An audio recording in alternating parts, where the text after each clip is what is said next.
Love situation at present ಅಲ್ಲಿ ಹೇಗಿದೆ ಅನ್ನೋದನ್ನ ನೋಡೋಣ. ಸರೆಂಡರ್ ಕಾರ್ಡ್ ಅನ್ನ ತಗೊಂಡಿದ್ದೀನಿ. ಸರೆಂಡರ್ ಟು ಪ್ರಯರ್ ಅಂತ ಕೊಡ್ತಾ ಇದ್ದಾರೆ.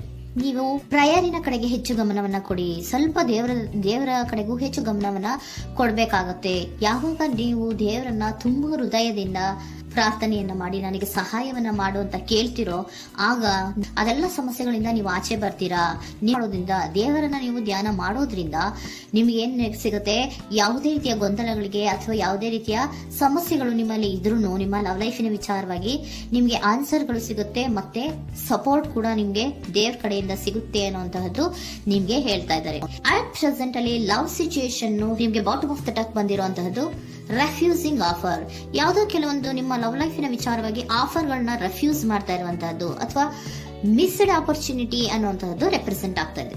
ಯಾಕೋ ನೀವು ಮಿಸ್ ಮಾಡ್ಕೋತಾ ಇದ್ದೀರಾ ಕೆಲವೊಂದು ಆಫರ್ಸ್ ಗಳನ್ನ ಅನ್ನುವಂಥದ್ದು ರೆಪ್ರೆಸೆಂಟ್ ಆಗ್ತಾ ಇದೆ. ಏನೋ ಒಂದು ರೀತಿಯ ಧ್ಯಾನ ಮಾಡ್ತಾ ಇರುವಂತದ್ದು, ಚಿಂತೆಯನ್ನ ಮಾಡ್ತಾ ಇರುವಂತದ್ದು ರೆಪ್ರೆಸೆಂಟ್ ಆಗ್ತದೆ. ಪಾಸ್ಟಿನಲ್ಲಿ ನಿಮ್ಮ ಲವ್ ಲೈಫಿನ ವಿಚಾರವಾಗಿ ಒಂದು ನ್ಯೂ ಐಡಿಯಾ ಇತ್ತು, ಏನೋ ಒಂದು ರೀತಿಯ ಹೊಸ ಐಡಿಯಾಗಳನ್ನ ಮಾಡ್ಕೊಂಡಿದ್ರಿ. ಲವ್ ಲೈಫಿನ ವಿಚಾರವಾಗಿ ನಿಮ್ಮ ಆಪರ್ಚುನಿಟಿ ಕೂಡ ಚೆನ್ನಾಗಿಯೇ ಇತ್ತು. ಆದ್ರೆ ನಿಮ್ಮ ಲವ್ ಲೈಫಿನ ವಿಚಾರದಲ್ಲಿ ಕಿಂಗ್ ಆಫ್ ಸೋರ್ಟ್ಸ್, ನೀವೇನನ್ನ ನಿಮ್ಮ ಲವ್ ಲೈಫಿನ ವಿಚಾರವಾಗಿ ಏನನ್ನ ಎಕ್ಸ್ಪೆಕ್ಟ್ ಮಾಡಿದೀರಾ ಪಾಸ್ಟಿನಲ್ಲಿ ಅಂದ್ರೆ ಲವ್ ಲೈಫಿನಲ್ಲಿ ಒಂದು ಕ್ಲಿಯರ್ ಇರಬೇಕು, ಕ್ಲಾರಿಟಿ ಇರಬೇಕು.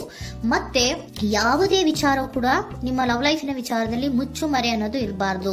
ಸ್ಪಷ್ಟವಾಗಿರ್ಬೇಕು, ಸ್ಪಷ್ಟವಾಗಿ ಹೇಳ್ಬೇಕು. ಏನ್ ಹೇಳ್ಬೇಕೋ ಅದು ಸ್ಪಷ್ಟವಾಗಿ ಹೇಳ್ಬೇಕು ಅನ್ನುವಂತಹದ್ದು ಎಕ್ಸ್ಪೆಕ್ಟ್ ಮಾಡುವಂತಹದ್ದು ಪ್ರೀತಿಯ ವಿಚಾರದಲ್ಲಿ.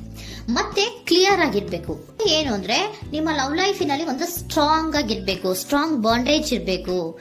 ಮತ್ತೆ ಯಾವುದೇ ರೀತಿಯ ಚೈಲ್ಡಿಶ್ ಬಿಹೇವಿಯರ್ ಅನ್ನ ಮಾಡಬಾರ್ದು ಅನ್ನೋದು ಪಾಸ್ಟಿನಲ್ಲಿ ನೀವು ಎಕ್ಸ್ಪೆಕ್ಟ್ ಮಾಡಿರೋಂಥದ್ದು ರೆಪ್ರೆಸೆಂಟ್ ಆಗ್ತಾ ಇದೆ. ನೀವು ಅದೆಲ್ಲ ಎಕ್ಸ್ಪೆಕ್ಟ್ ಮಾಡಿದಾಗ ಯಾವಾಗ ನಿಮ್ಗೆ ಅದು ಸರಿ ಹೋಗಲ್ಲ ಅನಿಸ್ತೋ ಆಗ ನೀವು ಪ್ರೀತಿಯಿಂದ ಮುಂದೆ ಬಂದಿರುವಂತಹದ್ದು ಬಿಟ್ಟು ಮುಂದೆ ಬಂದಿರುವಂತಹದ್ದು ರೆಪ್ರೆಸೆಂಟ್ ಆಗ್ತದೆ. ಮೋಸ್ಟ್ ಪ್ರಾಬಬಲಿ ನಿಮ್ಮ ಕೆಲವೊಬ್ಬರಿಗೆ ಈಗ ಆಲ್ರೆಡಿ ಕೆಲವೊಂದು ರೀತಿಯ ಬ್ರೇಕಪ್ ಗಳು ಆಗಿರಬಹುದು. ಕಮ್ಯುನಿಕೇಶನ್ ಇಲ್ಲದೆ ಇರುವಂತಹದ್ದು ರೆಪ್ರೆಸೆಂಟ್ ಆಗ್ತಾ ಇದೆ. ಮೋಸ್ಟ್ ಪ್ರಾಬಬಲಿ ನೀವು ಇವಾಗ ಇಬ್ರು ಕೂಡ ನೀವು ಮಾತಾಡದೆ ಇರುವಂತಹದ್ದು ರೆಪ್ರೆಸೆಂಟ್ ಆಗ್ತಾ ಇದೆ. ಸೊ ಯಾವುದೇ ರೀತಿಯ ಕಾಂಟ್ಯಾಕ್ಟ್ ಅಲ್ಲಿ ಇಲ್ಲದೆ ಇರುವಂತಹದ್ದು ರೆಪ್ರೆಸೆಂಟ್ ಆಗ್ತಾ ಇದೆ. ನೋಡಿ, ಮುಂದೆ ಬರ್ತಾ ಇರುವಂತಹದ್ದು ರೆಪ್ರೆಸೆಂಟ್ ಆಗ್ತಾ ಇದೆ. ಯಾಕೋ ತುಂಬಾ ಬೇಜಾರಲ್ಲಿ ಇರುವಂತಹದ್ದು. ಪಾಸ್ಟಿನಲ್ಲಿ ಕೂಡ ನೀವು ಲವ್ ಲೈಫಿನ ವಿಚಾರವಾಗಿ ಕೆಲವೊಬ್ರು ಬೇಜಾರಲ್ಲಿ ಇರುವಂತಹದ್ದು ರೆಪ್ರೆಸೆಂಟ್ ಆಗ್ತಾ ಇದೆ. ಯಾಕೋ ಕ್ಲಾರಿಟಿ ಇಲ್ಲ, ಕ್ಲಿಯರ್ ಆಗಿರ್ಬೇಕು, ಸ್ಪಷ್ಟವಾಗಿರ್ಬೇಕು. ಏನ್ ಮಾತಾಡಿದ್ರು ಅದರಲ್ಲಿ ಯಾವುದೇ ರೀತಿಯ ಮುಚ್ಚುಮರೆ ಇರಬಾರ್ದು ಅನ್ನೋದು ನೀವು ಎಕ್ಸ್ಪೆಕ್ಟ್ ಮಾಡುವಂತಹದ್ದು. ಪಾಸ್ಟಿನಲ್ಲಿ ಕೂಡ ನಿಮ್ಗೆ ಸ್ವಲ್ಪ ಬೇಜಾರುಗಳಾಗಿರುವಂತಹದ್ದು ರೆಪ್ರೆಸೆಂಟ್ ಆಗ್ತಾ ಇದೆ. ಅಟ್ ಪ್ರೆಸೆಂಟಿನಲ್ಲಿ the moon card, 9 of swords, 6 of swords ಬಂದಿದೆ. ಮೂನ್ ಕಾರ್ಡ್ ಏನನ್ನ ರೆಪ್ರೆಸೆಂಟ್ ಮಾಡುತ್ತೆ? ಇಲ್ಯೂಷನ್ ಅನ್ನ ರೆಪ್ರೆಸೆಂಟ್ ಮಾಡುತ್ತೆ. ಕೆಲವೊಂದು ರೀತಿಯ ಭ್ರಮೆಗಳನ್ನ ರೆಪ್ರೆಸೆಂಟ್ ಮಾಡುತ್ತೆ, ಆತಂಕಗಳನ್ನ ರೆಪ್ರೆಸೆಂಟ್ ಮಾಡುತ್ತೆ. ಮತ್ತೆ ನಿಮ್ಮ ಲವ್ ಲೈಫಿನ ವಿಚಾರದಲ್ಲಿ ಯಾವುದೇ ರೀತಿಯ ಸ್ಥಿರವಾಗಿ ಇಲ್ಲ, ಯಾವುದು ಕರೆಕ್ಟ್ ಆಗಿ ಇಲ್ಲದೆ ಇರುವಂತಹದ್ದು ನಿಮ್ಗೆ ರೆಪ್ರೆಸೆಂಟ್ ಆಗ್ತಾ ಇದೆ. ನೆಕ್ಸ್ಟ್ ಕಾರ್ಡ್ ಏನ್ ಬಂದಿದೆ? ಸೆಕೆಂಡ್ ಕಾರ್ಡ್ 9 of swords ಬಂದಿದೆ.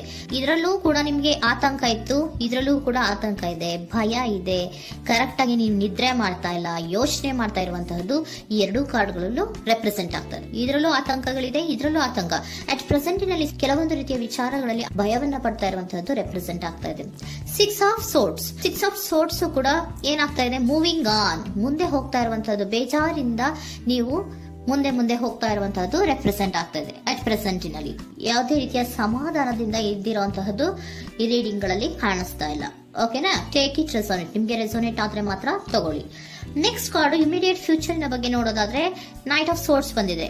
ಅಂದ್ರೆ ಈ ಕೆಲವು ಬೇಜಾರುಗಳಿಂದ ಏನ್ ಈ ಮೂವ್ ಆನ್ ಆಗ್ತಾ ಇದ್ದೀರಲ್ವಾ, ಕೆಲವೊಂದು ವಿಚಾರಗಳನ್ನ ಕ್ವಿಕ್ ಥಿಂಕಿಂಗ್ ಅನ್ನ ಮಾಡಿ ನೀವು ಮುಂದೆ ಬರುವಂತಹದ್ದು, ಕೆಲವೊಂದು ಆಕ್ಷನ್ಸ್ ಗಳನ್ನ ತಗೊಳ್ಳುವಂತಹದ್ದು ರೆಪ್ರೆಸೆಂಟ್ ಆಗ್ತಾ ಇದೆ. ನಿಮ್ಮ ಲವ್ ಲೈಫಿನ ವಿಚಾರವಾಗಿ ಕ್ವಿಕ್ ಥಿಂಕಿಂಗ್ ಅನ್ನ ಮಾಡಿ ಏನ್ ಮಾಡ್ಬೇಕು, ಹೇಗ್ ಮಾಡ್ಬೇಕು ಅಂತ ಕ್ವಿಕ್ ಥಿಂಕ್ ಅನ್ನ ಮಾಡಿ ನೀವು ಮುಂದೆ ಬರುವಂತಹದ್ದು, ಮತ್ತೆ ಕೆಲವೊಂದು ರೀತಿಯ ಆಕ್ಷನ್ ಗಳನ್ನ ತಗೋತಾ ಇರುವಂತಹದ್ದು ರೆಪ್ರೆಸೆಂಟ್ ಆಗ್ತಾ ಇದೆ.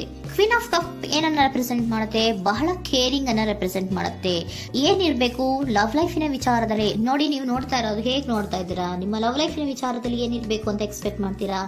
ಸ್ವಲ್ಪ ಸ್ಟೇಬಲ್ ಆಗಿರ್ಬೇಕು, ಬಹಳ ಕೇರಿಂಗ್ ಇರ್ಬೇಕು, ಎಮೋಷನಲ್ ಇರ್ಬೇಕು ಅದರಲ್ಲಿ ಅನ್ನುವಂಥದ್ದು ನೀವು ಎಕ್ಸ್ಪೆಕ್ಟ್ ಮಾಡುವಂಥದ್ದು. ಈ ನಿಯರ್ ಫ್ಯೂಚರ್ ನಲ್ಲಿ ನೀವು ಆ ರೀತಿ ಎಕ್ಸ್ಪೆಕ್ಟ್ ಮಾಡುವಂತಹದ್ದು. ನೆಕ್ಸ್ಟ್ ಕಾರ್ಡ್ ಬಂದಿರುವಂತಹದ್ದು ಏರೋಫೆಂಟ್ ಕಾರ್ಡ್ ಬಂದಿದೆ. ಏರೋಫೆಂಟ್ ಕಾರ್ಡ್ ಏನನ್ನ ರೆಪ್ರೆಸೆಂಟ್ ಮಾಡುತ್ತೆ? ಕೆಲವೊಂದು ವಿಚಾರಗಳ ಬಗ್ಗೆ ತಿಳ್ಕೊತಾ ಇರುವಂತಹದ್ದು, ಏನೋ ಕೆಲವು ವಿಚಾರಗಳ ಬಗ್ಗೆ, ನಿಮ್ಮ ಲವ್ ಲೈಫಿನ ವಿಚಾರಗಳ ಬಗ್ಗೆ ತಿಳ್ಕೊತಾ ಇದ್ದೀರಾ.